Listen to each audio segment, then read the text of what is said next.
Hello friends, स्वागत है आपका फिर से आपके अपने channel A to Z job vacancies में। इस चैनल के मीडियम से मैं लेके आया हूँ आपके लिए उत्तराखंड LT 2024 के फर्स्ट पेपर की प्रिपरेशन। उसके साथ मैं आज आपके लिए लेके आया हूँ उत्तराखंड सामान्य ज्ञान यानी उत्तराखंड जीके से इम्पोर्टेंट MCQ का कलेक्शन। और ये जो रिलेटेड होने वाला है ये उत्तराखंड हिस्ट्री से रिलेटेड होने वाला है। उत्तराखंड हिस्ट्री आपके लिए इम्पॉर्टेंट हो सकती है क्योंकि ये स्टेट प्रोफाइल के अंदर ही आएगी। वैसे भी हिस्ट्री एक पर्टिकुलर टॉपिक भी दे रखा है आपके पास सिलेबस में। तो आइए देखते हैं और चेक कीजिए कि आपको कितने MCQ इसमें से आते हैं और कितने आपके पास सही होते हैं। ये सारे के सारे MCQ UK PSC और UK SSS द्वारा पिछले एग्जाम्स में पूछे गए हैं। ज़्यादातर क्या होता है, UK PSC हो या UK SSS हो, एग्जाम्स के क्वेश्चन को रिपीट करता है। तो ये क्वेश्चंस में से कोई ना कोई क्वेश्चंस आपके पास फंस सकता है एग्जाम में। चलिए स्टार्ट करते हैं आज का पहला क्वेश्चन। तो आज का पहला क्वेश्चन है, गढ़वाल के किस शासक ने सर्वप्रथम अपने नाम के साथ शाह की उपाधि धारण की थी? तो शाह की उपाधि धारण करने वाला गढ़वाल का प्रथम शासक कौन था? तो ऑप्शन है आपके पास मान शाह, श्याम शाह, बलभद्र शाह और महापति शाह। तो इसका सही आंसर हो जाएगा आपके पास सी ऑप्शन, बालभद्र शाह।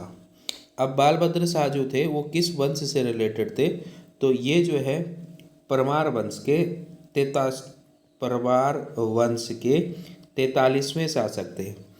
और ये जो है इनको जो उपाधि दी थी शाह की, इनको जो शाह की उपाधि दी वो दी थी बहलोल लोदी ने।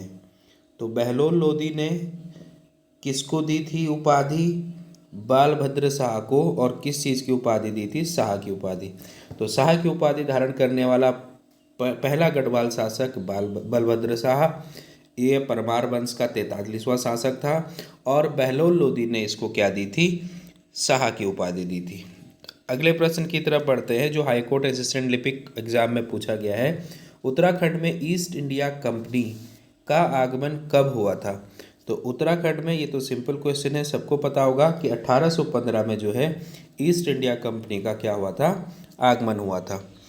अब बात करते हैं प्रश्न संख्या 3 की। उत्तरकाशी के शक्ति त्रिशूल में 2 स्थान पर कौन सी लिपि में लिखा गया है? तो शक्ति त्रिशूल जो है वो कहाँ स्थित है आपको पता है? उत्तरकाशी में। इसमें जो लिखा गया है वो किस लिपि में लिखा गया है आपको बताना है। देवनागरी में, खरोष्टी में, शंख लिपि में या पाली लिपि में। ये भी आपका हाई कोर्ट असिस्टेंट के एग्जाम में पूछा गया था। तो इसका सही आंसर हो जाएगा शंख लिपि में। और यहाँ पे जो है प्राचीन शक्ति मंदिर है उत्तरकाशी के। अगले बात करते हैं अगले प्रश्न की तरफ। सन 1857 ईस्वी में क्रांति के समय कुमाऊं का कमिश्नर कौन था? तो देखिए आपको बताना है कि 1857 की जो क्रांति हुई थी उस टाइम हमारे यहाँ कुमाऊं कमिश्नर कौन था? तो कुमाऊं कमिश्नर में ऑप्शन आपके पास हैं BW Trail, JH Batten, Sir Henry Ramsay, उपयुक्त में से कोई नहीं। तो इसका सही आंसर हो जाएगा सर हेनरी रेमजे। और इसे जो है सर हेनरी रेमजे को जो है आप इम्पोर्टेंट समझिए। इसके लिए आपको बताना है कि इसे किस नाम से जाना जाता है। एक उपनाम इसको दिया जाता है, वो आप कमेंट बॉक्स में लिखेंगे कि सर हेनरी रेमजे को किस उपनाम से जाना जाता है उत्तराखंड में। आगे बढ़ते हैं प्रश्न संख्या 5 की तरफ। चंद राज्य में नकद प्राप्त किया जाने वाला भूकर कहलाता है। अब आपको बताना है कि जो चंद राज्य था, चंद साम्राज्य था हमारे ऊपर उत्तराखंड में जिस टाइम, तो उस टाइम जो है नगद प्राप्त किए जाने वाला जो भूकर है उसे किस नाम से जाना जाता था? तो उसे नाम से जाना जाता था सिरती, चूलाकर, मुंडकर, कटक। तो वो था आपका सिरती। अगले प्रश्न की तरफ बढ़ते हैं प्रश्न संख्या 6 की तरह। तो प्रश्न संख्या 6 है, अल्मोड़ा जनपद के चनौदा में गांधी आश्रम की स्थापना किसने की थी? तो अल्मोड़ा जनपद के चनौदा में जो है एक गांधी आश्रम की स्थापना की गई थी। तो वो किसने की थी ये आपको बताना है। शांतिकाल त्रिवेदी, गोविंद बल्लभ पंत, कालू मेहरा और चंद्रशेखर आज़ाद आपके पास ऑप्शन है। ये असिस्टेंट सोशल वेलफेयर ऑफिसर के एग्जाम्स में पूछा गया था। तो इसका सही ऑप्शन हो जाएगा ए शांतिलाल त्रिवेदी ने। अगले प्रश्न की तरफ बढ़ते हैं। अगला प्रश्न देखिए, उत्तराखंड में प्रथम गोरखा आक्रमण कब हुआ था? तो गोरखा आक्रमण उत्तराखंड में हुआ था आपके पास 1790 में। तो इसका ऑप्शन नंबर कौन सा हो जाएगा? बी सही हो जाएगा। अगले प्रश्न की तरफ बढ़ते हैं। आपका है प्रश्न संख्या 8। टिहरी रियासत के किस राजा को अपने नाम से शहर स्थापना की परंपरा शुरू करने का श्रेय जाता है? अपने नाम से किसने जो है सबसे पहली बार क्या किया था? शहर बसाने या शहर की स्थापना करने की परंपरा शुरू की थी। यह आपके पास वन दरोगा में पूछा गया था। तो नरेंद्र शाह को, प्रताप शाह को, कीर्ति शाह को और प्रद्युम्न शाह को, 4 ऑप्शन आपके पास है। तो इसका ऑप्शन नंबर बी हो जाएगा करेक्ट और ऑप्शन नंबर बी है आपके पास प्रताप शाह। आगे बढ़ते हैं अगले 9वें प्रश्न की तरफ। तो 9वां प्रश्न है आपके पास, प्राचीन काल में औस्कोट राजधानी थी। तो देखिए वर्तमान में जो औस्कोट है ये आपको पता है कि कहाँ है? पिथौरागढ़ में है। और यहाँ पे एक वन्य जीव विहार है वन्य पिथौरागढ़ में औस्कोट में, वो फेमस है आपके पास। और वो किसके लिए फेमस है वो भी मैंने आपको बताया है। आपने 2-3 वीडियो मैंने पहले उत्तराखंड जीके के डाल रखे, उनको जरूर देखिएगा, वहाँ से भी क्वेश्चन फंसने के चांस है। वो जैव विविधता से रिलेटेड थे। तो यहाँ पे हमारे पास 4 ऑप्शन है, पाल वंश, ऑप्शन बी चंदवंश, सी है कत्यूरी और डी है आपका कुड़िंद वंश। तो जो हमारे प्राचीन काल में औस्कोट राजधानी बनाई थी वो बनाई थी कत्यूरी शासकों ने। तो इसका मतलब इसका ऑप्शन नंबर हो जाएगा सी करेक्ट। अब बढ़ते हैं प्रश्न संख्या 10 की तरफ। तो प्रश्न संख्या 10 क्या हमारे पास, राजा सोमचंद्र किस साम्राज्य से संबंधित थे? तो जो राजा सोमचंद्र थे वो किस साम्राज्य से संबंधित थे? पाल, चंद, यादव या इनमें से कोई नहीं। ये विधि सहायक का जो एग्जाम हुआ था 2018 में उसमें पूछा गया है। तो इसका सही उत्तर हो जाएगा आपके पास चंद साम्राज्य से। तो 10वें का ऑप्शन हो जाएगा आपके पास बी करेक्ट। बढ़ते हैं प्रश्न संख्या 11 की तरफ। भारतीय राष्ट्रीय कांग्रेस के बनारस अधिवेशन में कुमाऊं से भाग लेने वाला नेता कौन था? अब जो बनारस अधिवेशन हुआ था उसमें कुमाऊं से कौन भाग लेने गया था? तो यहाँ से देखिए आपके पास ऑप्शन है पंडित हरगोविंद पंत, श्री बद्रीदत्त पांडे, ए और बी दोनों, उपरोक्त में से कोई नहीं। अब आपको बताना है कि इन दोनों में से कौन कौन भाग लेने गया था। तो इसमें जो आपके पास ऑप्शन है वो दोनों गए थे, हरगोविंद पंत भी गए थे, बद्रीदत्त पांडे भी गए थे। तो इसलिए ऑप्शन नंबर हो जाएगा सी करेक्ट। जो ये बनारस अधिवेशन था ये कांग्रेस का 21वां अधिवेशन था और इसमें और भी लोग उत्तराखंड से गए थे। एक गए थे आपके पास मुकंदी लाल और एक गए थे गोविंद पंत। अब आपको कमेंट बॉक्स में बताना है कि बद्रीदत्त पांडे को का उपनाम क्या है। चलिए इसका उपनाम आप बताइए कमेंट बॉक्स में। होपफुली सबको ही पता होगा, लेकिन फिर भी नहीं पता है तो आप एक बार देख लीजिए, मैं बता देता हूँ। चलिए इसका उपनाम है कुमाऊं केसरी। तो कुमाऊं केसरी के नाम से बद्रीदत्त पांडे को जाना जाता है। आगे बढ़ते हैं अगले प्रश्न की तरफ। प्रश्न संख्या 12, 1857 के विद्रोह में उत्तराखंड से किसने मुख्य भूमिका अदा की थी?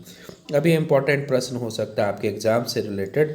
यहाँ आपके पास 4 ऑप्शन है, गोविंद बल्लभ पंत, कालू मेहरा, हरगोविंद पंत और मोहन सिंह मेहता। 1857 के विद्रोह की बात की जा रही है तो वो थे आपके पास कालू मेहरा। और आपको पता होगा यह प्रथम स्वतंत्रता सेनानी भी थे, फर्स्ट स्वतंत्रता सेनानी भी कालू मेहरा थे। ये आपको पता होगा, ये पूछा भी जाता है बहुत बार उत्तराखंड के एग्जाम्स में। बढ़ते हैं प्रश्न संख्या 13 की तरफ।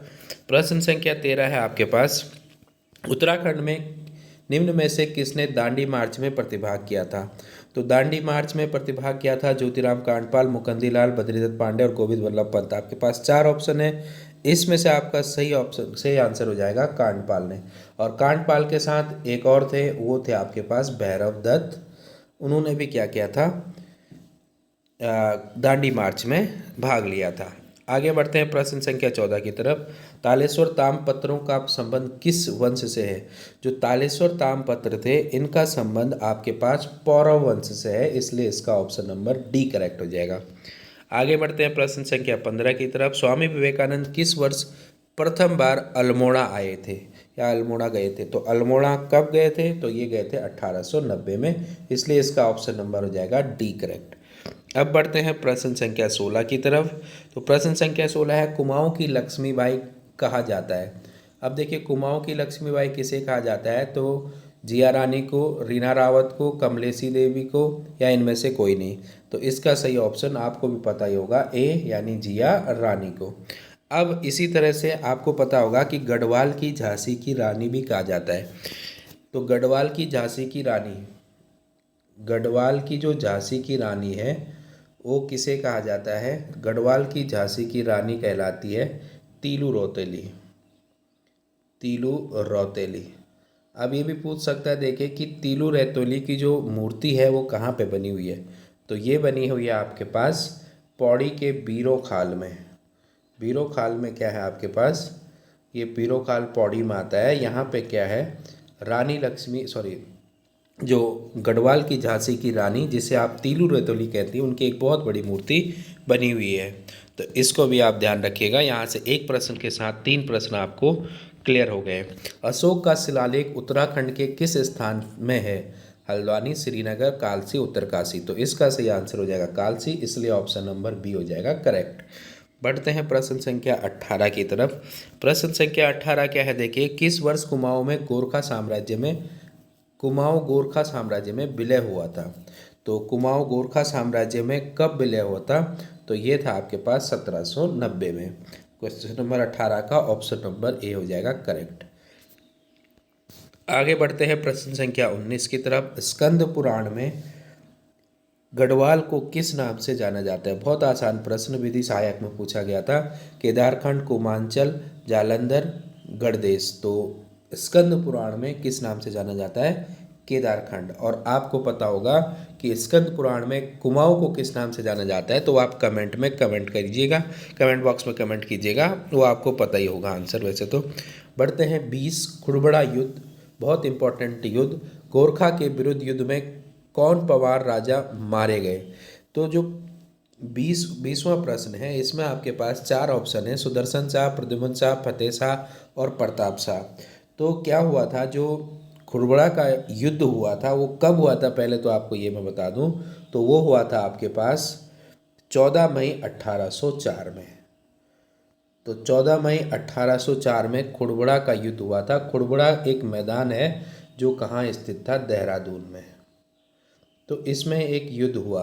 अब वो जो युद्ध हुआ वो प्रद्युम्न शाह और गोरखाओं के बीच हुआ। तो इस युद्ध में क्या हुआ था कि जो प्रद्युम्न शाह हो गया उनको क्या कर दिया गया? मार दिया गया। और इस युद्ध के बाद ही क्या हुआ कि कुमाऊं और गढ़वाल दोनों जगह जो है किसका शासन हो गया? गोरखा शासन हो गया, या गोरखा साम्राज्य स्थापित हो गया कुमाऊं और गढ़वाल दोनों में। तो कब हुआ था? 14 मई 1804 में, खुड़बुड़ा मैदान देहरादून में। इसमें क्या हुआ? गोरखाओं ने किस शासक को मारा? पवार वंश के राजा प्रद्युम्न शाह को मार दिया था।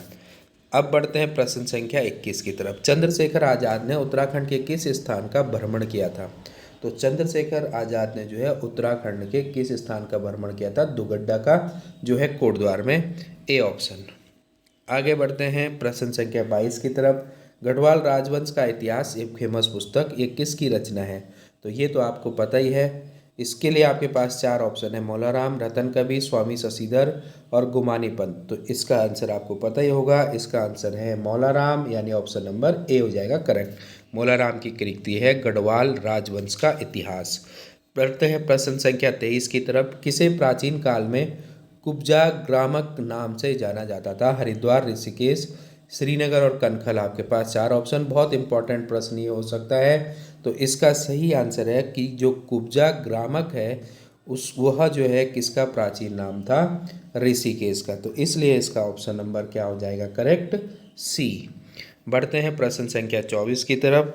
प्रश्न संख्या 24 है, उत्तराखंड के असिंचित भूमि को कहा जाता है। उत्तराखंड में जो असिंचित भूमि है उसे क्या कहा जाता है? असिंचित का मतलब होता है जिसको आप अनइरिगेटेड कहते हैं इंग्लिश में, जिसको आप सिंचित नहीं कर सकते हैं। तो इजर, तलाव, उपराव, इनमें से कोई नहीं। तो इसका सही आंसर हो जाएगा उपराव, यानी ऑप्शन नंबर सी। अब बढ़ते हैं 25 की तरफ। 25 है प्रश्न, कुमाऊं और गढ़वाल में द्रोण माप तोल इकाई थी? पानी के लिए, जमीन और अनाज के लिए, जमीन के लिए, लकड़ी के लिए। तो 25 का आंसर आपको मुझे बताना है कि क्या होगा। ये भी एक फेमस वर्ड है द्रोण। ये जो है किसके लिए माप की कौन सी इकाई है, मतलब किसके लिए यूज की जाती है, ये आपको बताना है द्रोण। तो हिंट में दे देता हूँ कि ये 2 चीज़ों के लिए उपयोग की जाती है। अब आप आराम से इसका आंसर दे सकते हैं। गोपेश्वर का प्राचीन नाम क्या था? ये भी आपको बताना है। तो 26 प्रश्न भी मैं आपके लिए दे रहा हूँ कि गोपेश्वर का प्राचीन नाम क्या था। तो ये आपको बताना है कि गोपेश्वर का प्राचीन नाम क्या था। 25 और 26 का आंसर आप मुझे कमेंट बॉक्स में कीजिए। बढ़ते हैं प्रश्न संख्या 27 की तरफ। 1812 में ईस्ट इंडिया कंपनी ने भूमि खरीदी थी। 1812 में जो है ईस्ट इंडिया कंपनी ने कहाँ पे भूमि खरीदी थी, ये आपको बताना है। तो उनका एक फेमस इलाका था मसूरी, जहाँ उन्होंने खरीदी थी भूमि, तो इसलिए ऑप्शन नंबर हो जाएगा ए करेक्ट। बढ़ते हैं प्रश्न संख्या 28 की तरफ। निम्न में से अलकापुरी प्राचीन नाम था। तो ये तो आपको पता ही होगा कि ये है आपके पास गैरसैंण का। अब बढ़ते हैं प्रश्न संख्या 29 की तरफ। कमिश्नरी का मुख्यालय अल्मोड़ा से नैनीताल स्थानांतरित किया गया। कुमाऊं कमिश्नरी का जो मुख्यालय है उसको अल्मोड़ा से नैनीताल कब स्थानांतरित किया गया, ये आपको बताना है। तो 1842, 1857, 1911 या कोई और सन। तो सही ऑप्शन हो जाएगा इसमें 1857।